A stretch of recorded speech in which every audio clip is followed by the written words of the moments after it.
Hello നമസ്കാരം, സിബിനാണ്. എന്തൊക്കെയുണ്ട്, സുഖമല്ലേ? നമ്മൾ സംസാരിച്ചിട്ട് കുറച്ച് ദിവസമല്ലേ. അപ്പോ ഞാനിപ്പോ ഈ വീഡിയോ ചെയ്യുന്നത് എന്താണെന്ന് വെച്ച് കഴിഞ്ഞാല്, ഞാനൊരു 3-4 ദിവസം മുന്നേയും ഇന്നുമായിട്ട് ഞാനൊരു വീഡിയോ കണ്ടു. അതായത് നമ്മുടെ ബിഗ് ബോസ് സീസൺ 6 എന്ന് നമ്മുടെ പ്രേക്ഷകരെല്ലാം കൂടെ അടിച്ചിറക്കി വിട്ട ഒരു കണ്ടസ്റ്റന്റ് ഉണ്ട്. ഞാൻ കയറുന്നതിന് തൊട്ട് തലേദിവസം ഇവരുടെ ഇറങ്ങി പോകാൻ പറഞ്ഞു എല്ലാവരും. ഞാൻ പിന്നെ മനക്കെട്ടി ഇല്ലാതെ ഇറങ്ങി വന്നതാണല്ലോ, എനിക്ക് മനക്കെട്ടി കുറഞ്ഞിട്ട് ഞാൻ ഇറങ്ങി വന്നതാണല്ലോ. ഇവർ ഇറങ്ങി വിട്ടാണ് പ്രേക്ഷകരെല്ലാം കൂടെ. അപ്പൊ ഇവര് ഇങ്ങനെ ഓടി നടന്ന് ഇന്റർവ്യൂ കൊടുക്കുകയാണ് കേട്ടോ. മുക്കിന് മൂലയിൽ ഫ്ലക്സ്, ഒരു ബാക്കിൽ ഒരു ഫ്ലക്സ്, ഒരു ക്യാമറ കണ്ട് അപ്പൊ അവിടെ വരുന്ന ഇന്റർവ്യൂ കൊടുക്കും. അപ്പൊ ഇവരുടെ ഭർത്താവും കൂടെ ഇരുന്നാണ് ഇന്റർവ്യൂ എടുക്കുന്നത്. അപ്പം അതില് എന്നെ കുറിച്ച് ഇവര് പരാമർശിക്കുന്ന ഞാൻ കുറച്ച് കാര്യങ്ങൾ കേട്ടായിരുന്നു. അതായത് എനിക്കുണ്ടായ ഒരു സിറ്റുവേഷൻ, അതിനെക്കുറിച്ചൊക്കെ ഇവരും ഘോരം പ്രസംഗിക്കുന്നത് ഞാൻ കേട്ടായിരുന്നു. അപ്പം ഇയാളുടെ ഭർത്താവാണ് പറയുന്നത്, എന്തോ ഇയാൾ ഒക്കുപേഷണൽ തെറാപ്പിസ്റ്റാ, എന്താ സൈക്കോളജിസ്റ്റാ, സൈക്കാട്രിസ്റ്റ്, മേക്കാട് പണി, റിയൽ എസ്റ്റേറ്റ്, അങ്ങനെ പല പണി ഇയാൾക്കുണ്ട്. ഇത് എനിക്കറിയാം. പുള്ളി ഓരോ സമയത്ത് ഓരോ ജോലിയാണ് ചെയ്യുന്നത്. അപ്പൊ പുള്ളിക്ക് എല്ലാം അറിയാം.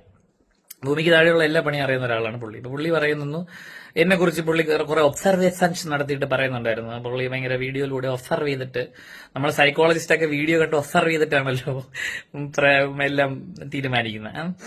അപ്പം പുള്ളിയോട് എനിക്ക് പറയാനുള്ളത്, നിങ്ങൾ ഹൗസിനുള്ള ഉണ്ടായിരുന്നപ്പോൾ ഞാനില്ലായിരുന്നു. അപ്പൊ നമ്മൾ തമ്മിൽ പേഴ്സണലി അറിയില്ല. നിങ്ങൾക്ക് എന്നെ ഒന്നും അറിയില്ല. ഇൻ ആൻഡ് ഔട്ടോ എന്റെ പേഴ്സണൽ കാര്യങ്ങളോ അല്ലെങ്കിൽ ഹൗസിനുള്ള ഒരു പരിപാടി നിങ്ങൾക്ക് അറിയില്ല. നിങ്ങൾ എന്റെ ഗെയിമിനെ കുറിച്ച് സംസാരിക്കൂ, ഹൗസ് മേറ്റ്സിനെ കുറിച്ച് സംസാരിക്കൂ. നിങ്ങൾ എവിടെയോ പോയി ഇന്റർവ്യൂടെ എന്തിനോ ചെയ്യും, പോയി, എനിക്ക് കുഴപ്പമില്ല. പക്ഷേ എന്നെ കുറിച്ച് ചുമ്മാ ആവശ്യമില്ലാത്ത വർത്താനൊന്നും പറഞ്ഞു ചെയ്യരുത്. പ്രത്യേകിച്ച് ഈ സൈക്കോളജിസ്റ്റ് അണ്ണന്റെ അടുത്താണ് എനിക്ക് പറയാനുള്ളത്. നിങ്ങൾ ഭൂതക്കണ്ണാടിയൊക്കെ വെച്ച് വേറെ ആരെങ്കിലും കുറിച്ച് എന്നെ കുറിച്ച് പറയില്ല. കാര്യം എനിക്ക് നിങ്ങളെ നന്നായിട്ട് അറിയാം. നിങ്ങൾ രണ്ടുപേര്, നമ്മൾ വേറൊരു ചാനലിൽ നിങ്ങളൊരു കപ്പിൾ ഷോ ചെയ്തിരുന്നു. അപ്പൊ ഞാൻ എന്റെ ക്രിയേറ്റീവ് ടീമിൽ ജോലി ചെയ്തിട്ടുണ്ട്. അപ്പൊ അതുകൊണ്ട് നിങ്ങൾ ഇങ്ങനെ നമ്മൾ മാറി നിന്ന് സംസാരിക്കുമ്പോഴും, നിങ്ങളല്ല നമ്മുടെ ക്രിയേറ്റീവ് ടീമായിട്ടുള്ള ഡിസ്കഷൻസിലും, അല്ലാതെ പേഴ്സണലായിട്ട് ഇദ്ദേഹമൊക്കെ എന്റെ അടുത്ത് സംസാരിക്കാനൊക്കെ വന്നിട്ടുണ്ട്. ഓർമ്മയുണ്ടോ? എനിക്ക് ഓർമ്മയുണ്ട്.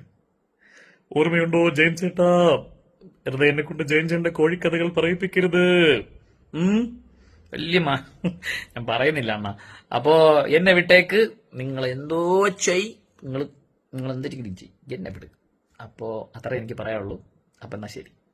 യമുനയാற்றிലെ നീരക്കാട്ടിലെ കണ്ണനോട്